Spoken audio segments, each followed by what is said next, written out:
विधानसभा का सत्र जिस तरीके से असमय समाप्त किया गया, ये मैसेज है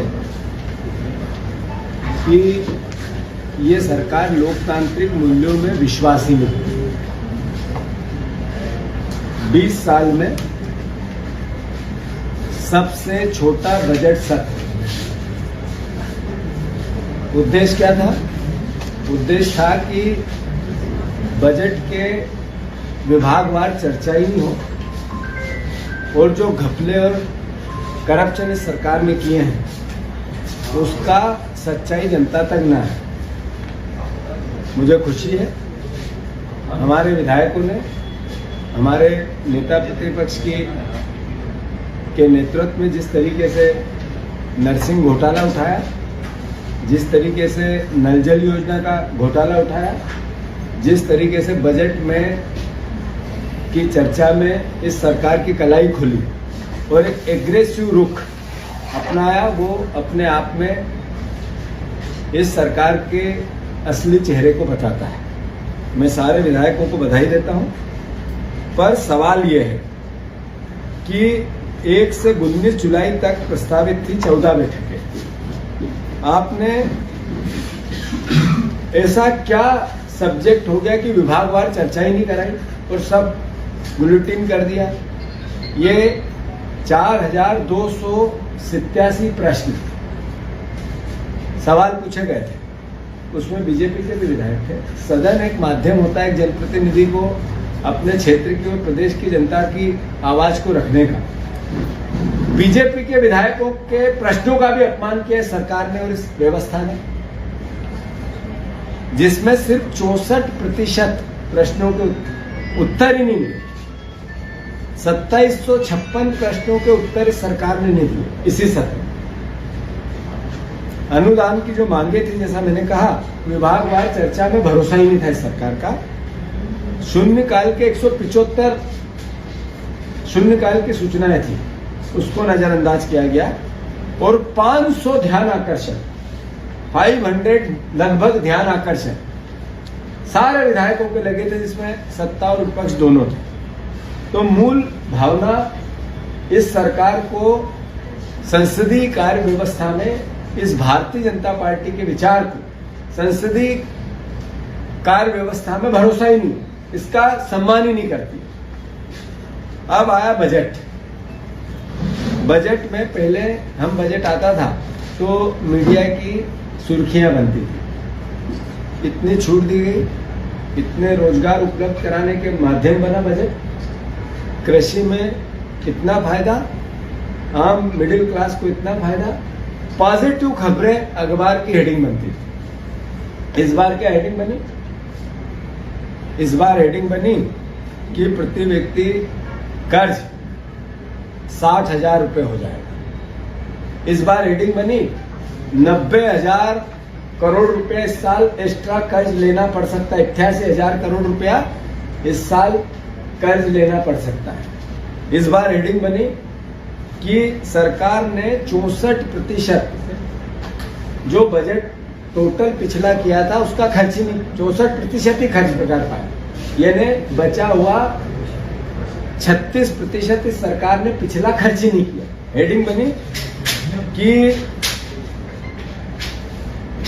कर्ज से कर्ज चुकाने वाली सरकार, कर्ज से कर्ज चुकाने वाली सरकार, मतलब इस सरकार का असली चेहरा सिर्फ, मैं बार बार बोलता था, कर्ज, क्राइम और करप्शन, कर्ज लेना, करप्शन करना और क्राइम को पालना और पोसना इस सरकार का मुख्य एजेंडा है। अब आप देखो कि 2023 की स्थिति में प्रदेश का कुल कर्ज था 3,19,000 करोड़, उसमें 2024 में आते आते ये 3,75,000 करोड़ रुपए के आसपास हो गया। अगर जो अनुमानित कर्ज की भावना बताई जा रही है, जो सरकार के बजट से भी सिद्ध होती है, ये पहुंच जाएगा 4,41,000 करोड़ रुपया। तो अल्टीमेटली प्रति व्यक्ति 60,000 रुपए के कर्ज में होना है इस सरकार का जो आज पैदा होगा और जो आज जिसकी मृत्यु होगी। सवाल ये है कि एक सरकार का उद्देश्य क्या होता है, कर्ज लेने का या बजट का, कि जनता की जन सुविधाएं बढ़े, आधारभूत विकास हो, बच्चों को रोजगार मिले और साथ ही साथ अल्टीमेटली समृद्धि आए। पर रोजगार की अगर एक पेरा पकड़ ले, एक क्षेत्र पकड़ ले रोजगार का, इस सरकार ने पिछली बार जब बजट आया था उसमें 29,50,000 रोजगार जनरेट करने की बात की थी और 15.42 लाख रुपए का करोड़ रुपए का 42,000 करोड़ रुपए का पूंजी निवेश आएगा प्रदेश में, जिससे जनरेट होंगे 29,50,000 रोजगार। मध्य प्रदेश में लगभग 35 लाख, 37 लाख, 35 लाख या 33 लाख इस तरह के बेरोजगारी के पंजीयन होते हैं। तो जो 37 लाख पंजीयन में आपने रोजगार दिया 2,30,000 को, जो अभी ताजा आंकड़े आए, यानी लगभग 2%, 3% लोगों को या 5% बच्चों को 37 लाख में से आपने रोजगार दिया, वो भी प्राइवेट सेक्टर में। सरकारी नौकरी जीरो, किसी भी विभाग की सरकारी नौकरी के आंकड़े इस तरीके के नहीं आए। मैं आप सबसे अनुरोध ये करना चाहता हूं इस पूरी भावना का कि अब जब 3 लाख, इस सरकार ने 3,65,000 करोड़ रुपए का बजट की बात की इस बार, ये पिछली बार की बात की थी, तो इन्होंने 63,000 करोड़ रुपए के निवेश की बात की और 4 लाख रोजगार जनरेट होंगे इसकी बात। मतलब पहले पिछली बार जो रोजगार के कार्यालय का पंजीयन था 35 लाख, उसमें से दिए 2 लाख को, बचे 33 लाख, उसमें से 4 लाख रोजगार जनरेट करेंगे। इसका मतलब जो 30 लाख बच्चे बेरोजगार होंगे क्या चोरी करेंगे? इसके लिए सरकार का क्या प्रोविजन है? और फिर ये बजट बढ़ाया क्यों गया? आखिर अल्टीमेटली जब सीएजी की रिपोर्ट ये कहती है कि आप 64% ही बजट यूज करते हो, तो ये इतना भारी भरकम बजट क्यों किया गया? हर बार क्यों किया जाता है? इसलिए कि हम अपनी समृद्धि बता के कर्ज ले सकें, इसलिए कि लोगों की आंखों में धूल झोंक के आम जनता को मूर्ख बना जा सके। अरे एक बजट का मूल उद्देश्य होता है, साधारण भाषा में हम समझे, जो परिवार पूरा पालन पोषण जीवन यापन करने के लिए सिर्फ कर्ज पे डिपेंड होता है, तो अल्टीमेटली उसको दिवालिया होना पड़ता है। हमारी सरकार इस नाते दिवालिया सरकार है। हमारा जो मूल जो भावना है कि कर्ज लेना और करप्शन करना। अब आप देखो, केवल एक क्षेत्र लेते हैं एजुकेशन का, और वो भी सिर्फ स्कूल एजुकेशन का। स्कूल एजुकेशन में ये 2024 में 23-24 के बजट में 42 लाख बच्चों को इन्होंने मध्याह्न भोजन दिया, 42 लाख बच्चों को मध्याह्न भोजन दिया। और सरल करें इसको तो 2010 और 11 में, 10 और 11, 10 साल पहले चले जाओ, 12 साल पहले चले जाओ, 1,06,00,000 बच्चे स्कूलों में थे और मध्याह्न भोजन मिलता था। उस पर खर्च होता था 1,082 करोड़ रुपया। आज से 10 साल पहले, 12 साल पहले 2010-11 में 1 करोड़ बच्चे से ज्यादा पढ़ते थे और उस पर खर्च होता था 1,000 करोड़ रुपया। इस बार 54,000 लाख बच्चे पढ़ रहे हैं, लगभग 50 लाख बच्चे स्कूलों में कम हो गए 10 साल में, 50 लाख बच्चे। ये सीएजी की रिपोर्ट के डाटा है। उसमें इनने खर्च किए 1,347 करोड़ रुपए, लगभग 1,350 करोड़ रुपए।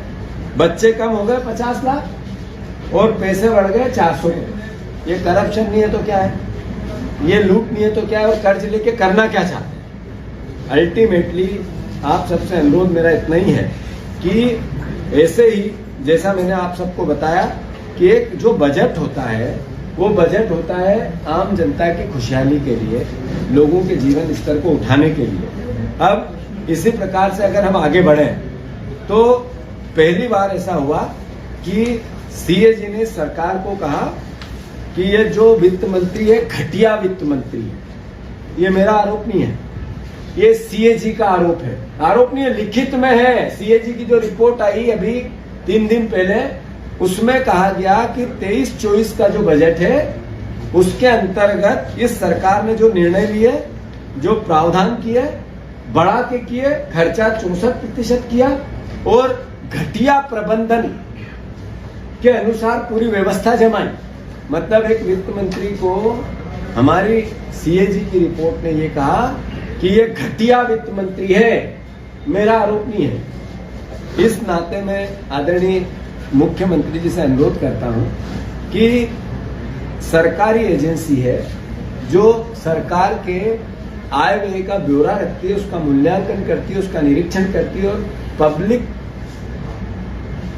परसेप्शन या पब्लिक के सामने लेके आती है ये बात कि इस साल किस तरीके से सरकार ने काम किया पिछला वित्त वर्ष में।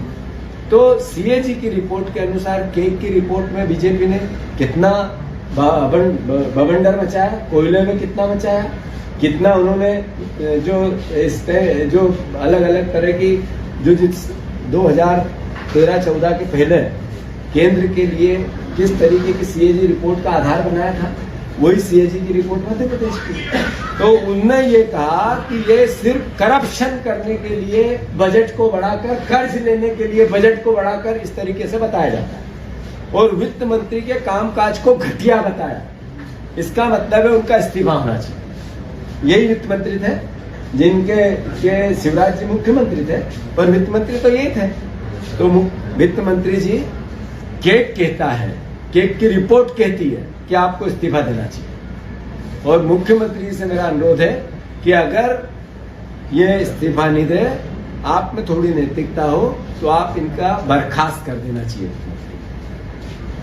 अब चूंकि केक की रिपोर्ट का पूरा आधार आप लोगों के सामने है, मैं उस पर ज्यादा बात नहीं करूंगा, पर एक पैरा में पढ़ के बताना चाहता हूं।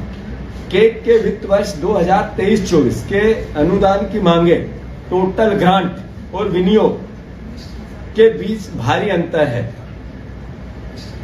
और बचत को घटिया प्रबंधन का नमूना बताया गया है। घटिया प्रबंधन का नमूना बताया गया। इसका मतलब है कि आपका असली चेहरा केक ने बता दिया। ये सब बजट की पूरी कहानी अपनी जगह हो सकती है, पर अगर आपने 3,65,000 करोड़ रुपए का बजट का प्रोविजन किया, तो आपने पिछले आपके घोषणा पत्र में कहा था हम किसानों के लिए 2700 और 3100 धान का और गेहूं का दाम देंगे, उसका प्रोविजन क्यों नहीं किया?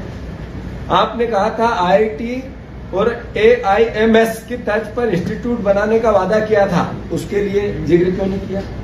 आपने 6 नए, आपका घोषणा पत्र है बीजेपी का, जिसमें भी 6 महीने पहले वो विधानसभा का चुनाव जीत के आए हैं, 6 नए एक्सप्रेस वे निर्माण की घोषणा की थी, उस पे एक पैसा भी क्यों नहीं दिया गया?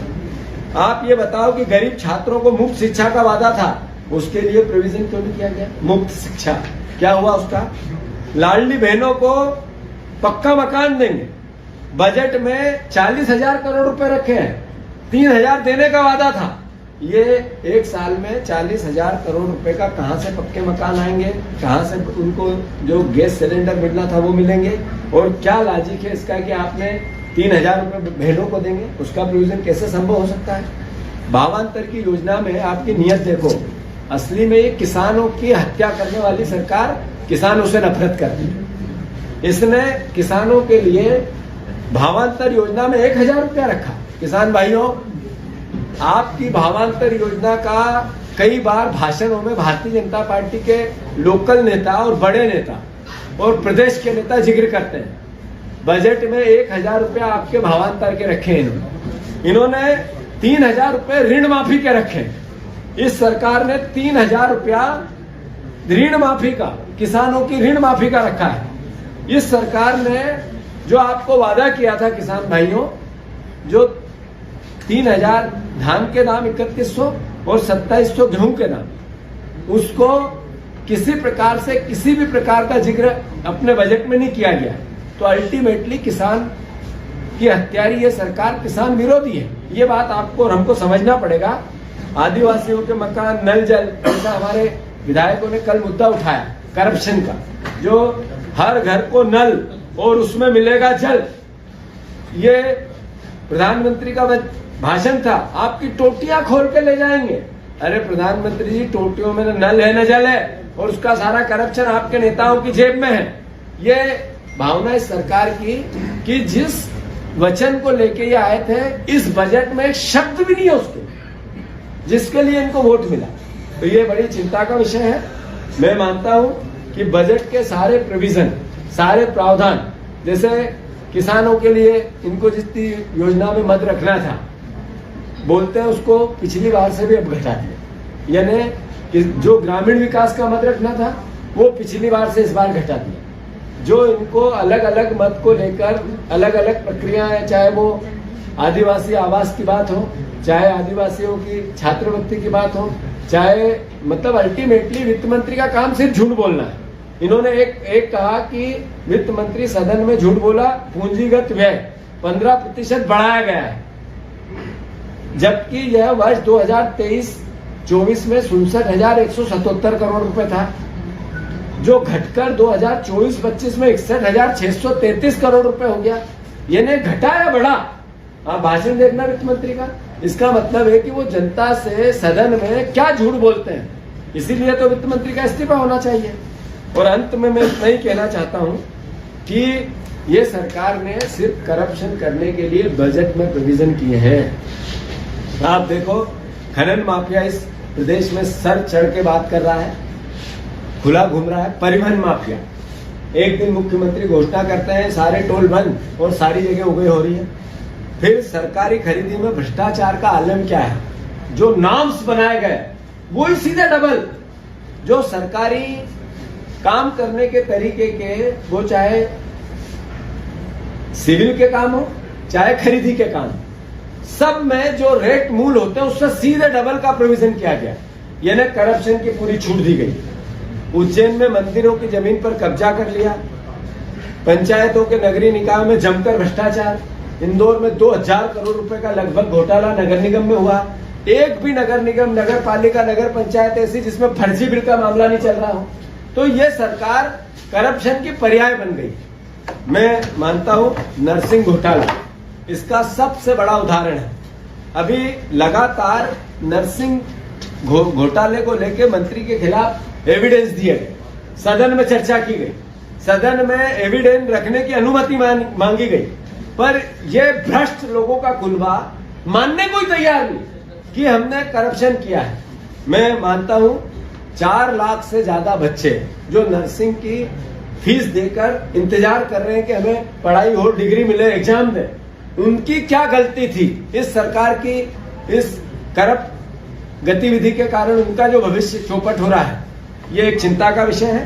भर्ती घोटाला, पेपर लीक होना, मध्य प्रदेश मतलब एक तरह से देश में सबसे बड़ा एक चेहरा बन गया, और व्यापम जैसे घोटाले मध्य प्रदेश में चर्चित है।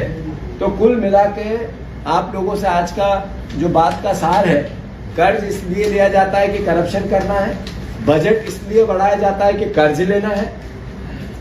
जो वित्त मंत्री को इन सब गतिविधियों के लिए, गलत प्रबंधन के लिए केक ने दोषी ठहराया है, और केक की रिपोर्ट के अनुसार मध्य प्रदेश के वित्त मंत्री की वित्त व्यवस्था घटिया स्तर की है।